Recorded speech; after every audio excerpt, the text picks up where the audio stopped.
So originally I'm not from Philly, so that's why I'm excited to kind of come out here and explore. Mm, I'm from Los Angeles, cool. and I came here to Philadelphia to study historic preservation at Penn, and fell in love with the city, the history, all the culture and stuff, and the architecture, and particularly the Dox Thrash House stood out. I was studying it while I was in school, and fell in love with that place because I love art as well, and been working on that since 4 or 5 years now, trying to do something with that. Right. Yeah. So, how'd you first get involved with it? So my first initial kind of response is it was part of a studio project Okay. while I was studying for my master's degree. We were looking at the neighborhood for all the historic resources, and that neighborhood basically had nothing left except that house. Wow. And so it became like an urgent kind of need to bring that legacy back out, especially because that neighborhood was going through a whole process of gentrification and redevelopment that was happening at the same time. Yeah. And it seems like that's the same thing that's happening here with the Sun Building. Yes, Yeah. Yes. that is. That's Yeah. exactly what's going on here. Yeah. We lived right here for like 6.5 years now, and I don't know if you saw, but there's two apartment buildings that are right around the corner from us. And when we first moved here, they were a black-owned funeral home and a black-owned auto shop, and they are now luxury apartment buildings. Yikes. And Mm-hmm. just last June, they knocked down the three properties that were directly adjacent to the Sun Building, and the Sun Building was empty. So we felt like it was an urgent need in order to preserve that history Right. and kind of stop what was going on, at least in its tracks, and give some give some like respect to what had been here before Right. this gentrification boom. Right. Yeah. It's kind of like, so the Sun Building is the next property that would be potentially targeted from a development perspective. And then there's two other properties after that. So like if we are able to secure the Sun Building, we can stop it Yes. on that block. Yes. Like it's kind of like, okay, line A here in the domino effect. sand. Yeah. Hmm. Exactly. That's a very good strategy. It's Yeah. the same at the Dox Thrash House. Yeah. Yeah. Similar because there's an empty lot next to it, Mm-hmm. and that this house is historic, and so there's like protections. It Mm-hmm. is designated as historic, so that's been helpful in stopping demolitions or anything that's coming in. But there are two properties adjacent to this building, and then also a library. And if Doc Slash is there, it makes sense to like kind of expand and bring Right. the whole block into the fold. Yes. Yes. Um, and then it kind of makes changes the conversation from one building to like a neighborhood. Mm-hmm. Exactly. Yeah. That So that's the same. That's the same thing that we're thinking, especially because one of the big kind of like fears that Mount Airy has. So Mount Airy's like historically integrated, right? Like I feel like it's a very active community. Like all the way back from like the Quakers were like super active in this area, and they like designed it to be like integrated. And now that there's like a boom of like over 100 units within 2 years or so, right, and like the people who can afford to live in those apartments are not the same people who have these row homes on the other side. right, So there's a big fear around like diversity and really preserving like the Monterey culture, and that's supposed to be like kind of very integrated, kind of like right, different like races, social class. Like it's supposed to be a mix, and I feel like we're gonna lose that. right. Like that's like one of the People are gonna biggest get things. priced out. People are For definitely sure. Yeah, being displaced, and we yeah. already know that we know of a few personal examples of people who wanted to renew their lease, Hmm. and because there's such a high ask of like for to buy up these properties and like pretty much knock them down and put up like some fish town looking Yeah, properties. Um, so we already know that a few people have been denied the opportunity to renew their lease, and pretty much that means that they have to leave the neighborhood. right. So we're just like, Yeah, this is not the direction we want to go right. So Germantown, I was the main in. Mm-hmm. road and thoroughfare and like where all the businesses are. Yes. Yeah. And I read a little bit about the Sun Building. But if you can tell me more, there's a newspaper there, or Yeah. So Yeah. that's it right there. right Yeah. there. Okay, We cool, can go around and check it out. cool. Um, so so like the city records have it being built in 1900. We don't know if that's actually true. If that's just when they started recording it. Right. um, Yes. like the system that they're recording says 1900, so we're gonna go with that.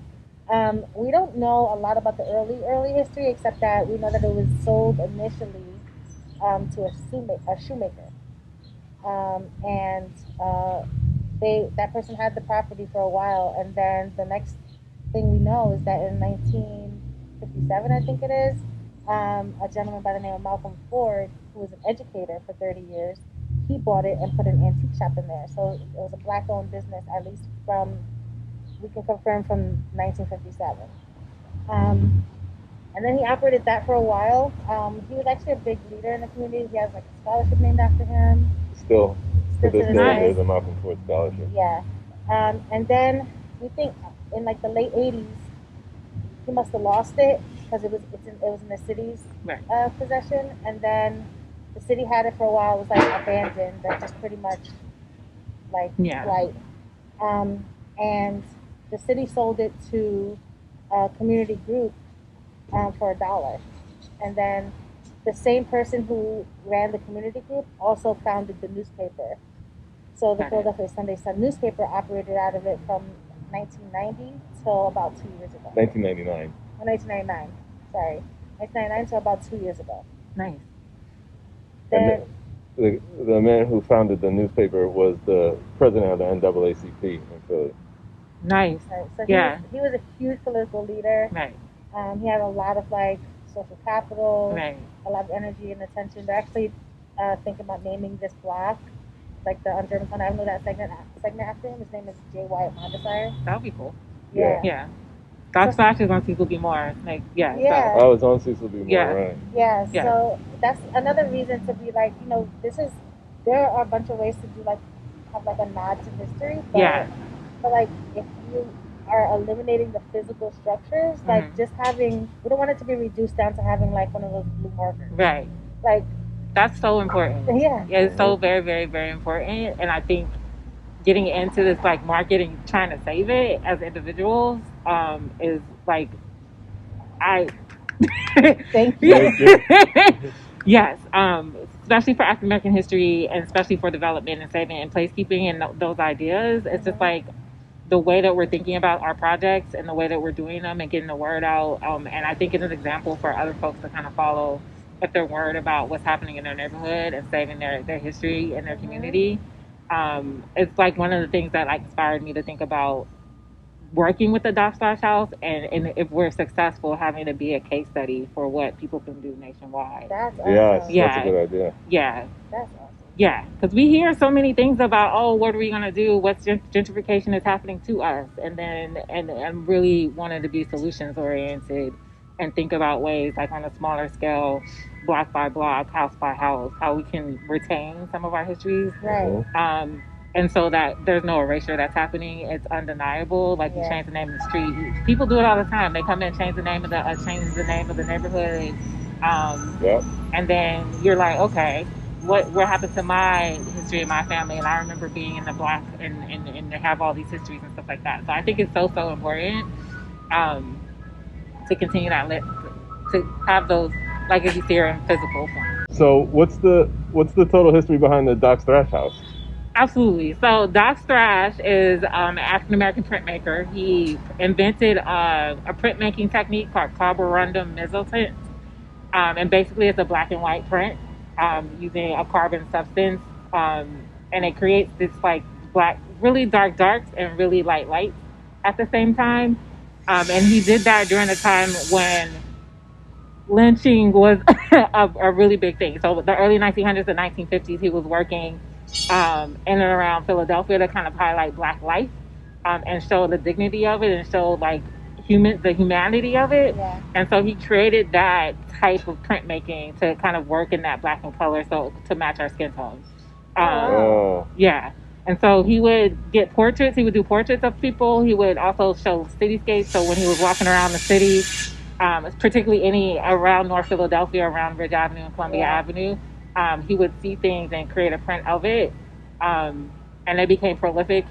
He was collected all over the place. The Philadelphia Museum of Art has a collection. The Free Library has a collection. And I think largely those institutions have those collections because he was part of the WPA.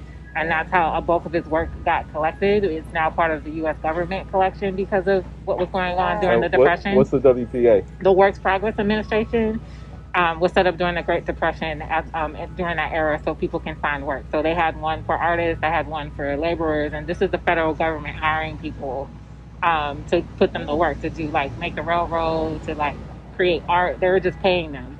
So there wasn't like this like abject poverty everywhere and trying to address that. So Dox Thrash was the leader in Philadelphia it was called the Fine Print Workshop, and it was funded by the WPA.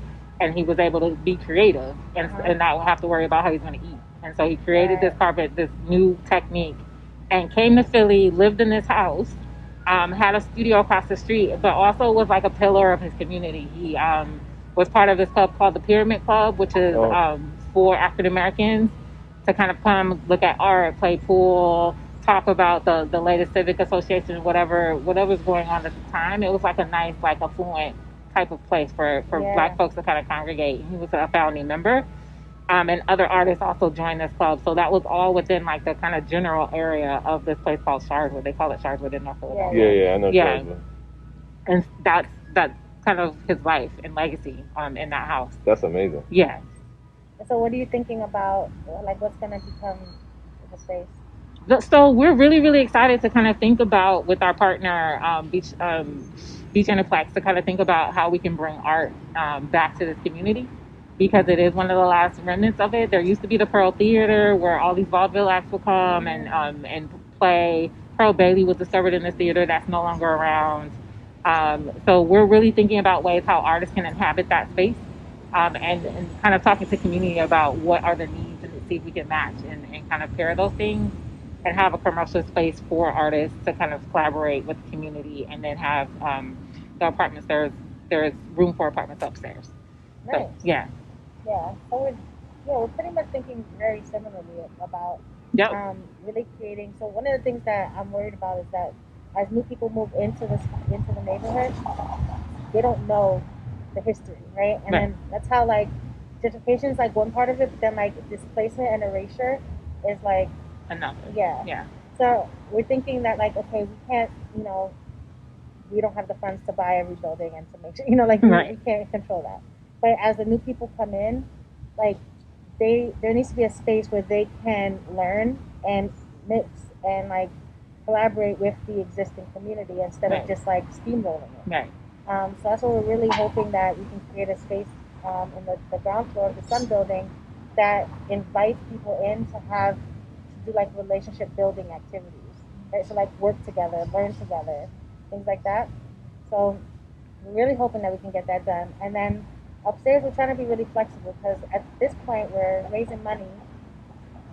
The more we want, the more we try to like seek loan funding, the more security they want in like a permanent tenant. And like a permanent tenant makes it so that it's not a flexible space. Right. So we're trying to play this balancing act pretty much of like how much money can we raise to secure the building, but also have enough flexibility to do the activities and operations that the community wants. So it's like this weird. Yeah, that's going to be a challenge. Yeah, it is. I think what lends ourselves with the house at Dox Thrash lends itself to, because I am a champion for the arts. I love artists, and having that conversation with community are something that they are really, really good at. I found working with artists. And then sometimes they could be profitable. Sometimes it's a t-shirt business, and they have this like way of talking to community about social justice or something like that, or printmaking. Also, because Dox Thrash was a printmaker, printmaking historically is connected to social unrest and civil, because people are making signs, and that's how they're making it, is doing prints. Prints, right? Yeah. And so it lends itself to that history. And I think because there was a newspaper in here, that might also be something that could be interesting for people to write their own stories and people to kind of put that out there for themselves and have other people read it. Yeah. That's a great connection. Thanks for asking that. Yeah. So, can you tell us about how you guys raise money for the Dox Thrash project? Oh my goodness. Yes. Teach us your ways. Yeah. Please. So we did do the same thing you guys are embarking on right now. We did it in the summer. I think one of the big things, because of what was happening in the summer, it was very catchy, I think, because everything, the social unrest and all that kind of stuff, Yeah. and the justice that people are trying to get continually. Um, One of the big things that we are really focused on is the future of African Americans and Black people in this country. And so I think branding ourselves as like a futurist campaign was really, really helpful because we're in the middle of this present, this nightmare present. And so when you're thinking about historic buildings and you're trying to bring it up to the present and bringing yourself, like bringing that humanity back up to the future, I think that clicked for people, to have the idea to kind of support that and kind of get to a solution. So I think that was helpful for people to kind of say, yes, I want to donate to that. Right. But no joke, very hard. Yeah. um, and I think also some of just like you guys have great designers on your teams, people that are on your team, and so we use the power of design and art to like really catch people and bring them in and reel them in. So of course, Dox Thrash is art. We can show that that connected immediately with artists. A lot of artists got behind that, and that created like a kind of buzz for us, and that was really really helpful because they were selling their art and people were coming in. So I think, and they were supporting of that. So I think. Right. And thinking about the Sun Building and ways that you can connect to different communities of people is going to be really, really important. Yeah. Right. Yeah, that's what. Yeah, we're trying to figure that out because we have a lot of people who are just invested in the the block, the neighborhood, Yeah. right? And like we're trying to imagine what the Sun Building could be. So in that imagining, it's like there's a lot of ideas and a lot of people are interested, and then we're just like, okay, we need to turn this interest into support. Support, yes. So like and it doesn't always have to be. And we're in a jam right now to raise the money, but it doesn't always have to be financial support. You know, like we have people like, you know, our architect is working for free. Right. You know, like we have media marketing people who are volunteering their time. So like we just need that support, always. Right. And so it's hard sometimes to like transfer that like this is important and this is not only is a good idea, it's an essential thing that needs to happen. Right. Can everybody get behind us? Yeah. And like, you know, power in numbers and power in like in the society. So it's been a hard bridge to cross. Yeah. You guys are doing well though. You guys are doing it, and I congratulate you guys both. Thank you. It's definitely been a grind, and we set up to make change, but like it really has been just a lot of work every single day, just trying to figure out what our next move is, who's the next person we should talk to. Right. It's taken a lot of dedication. Right. And it's going to be a lot more fulfilling once the project actually comes to life. Right. So I know what resonated with me in your project, the introduction through Star, but also just like the plans when you guys launched that. I was like, yes. I was like, yes, you have plans. That's like what so many campaigns are missing. As it's like, this is what we're trying to do. Look at it, like a visual. So I know that was really something exciting for me. And we also have a team of everybody who's volunteering, who are professional people in the world. Right. Everybody has their full-time job. Yes. Right? So everybody's doing this after hours. Yes. Yes. We meet on Wednesdays after work, 7 p.m. every week. And I think we have been doing really well with partnerships. So institutions in the city that have his collection have been helpful. So the Free Library has reached out. The PMA has been helpful. Private collectors have reached out. So I think making those connections, just like all those connections, and having people share and getting the broader word out. Right. Yes. And kind of thinking about the larger scope and what this is. I love thinking about our project and then your project, and then like thinking about if everybody did this, where would we be? Right. Like, Obviously, like we're inspired by what you guys have been able to accomplish. Right. And we hope that we can inspire others to do the same, because I think as people are thinking about gentrification and development, that's happening block by block, building by building. It's like the solution needs to also happen block by block. So that's what we're really trying to figure out, like, you know, make sure that message is clear to everybody who wants to support. Exactly. Yeah. Right. How do you balance it all with this, like your with your full-time job with like, I think I'm balancing it, but I'm not sure. No, it's a lot. It is a lot of commitment. So I know what you guys are doing. So like in the summer, I was literally quarantined in my room, making posts, trying to do all my work as a project manager, getting all the murals up and making sure everybody's safe.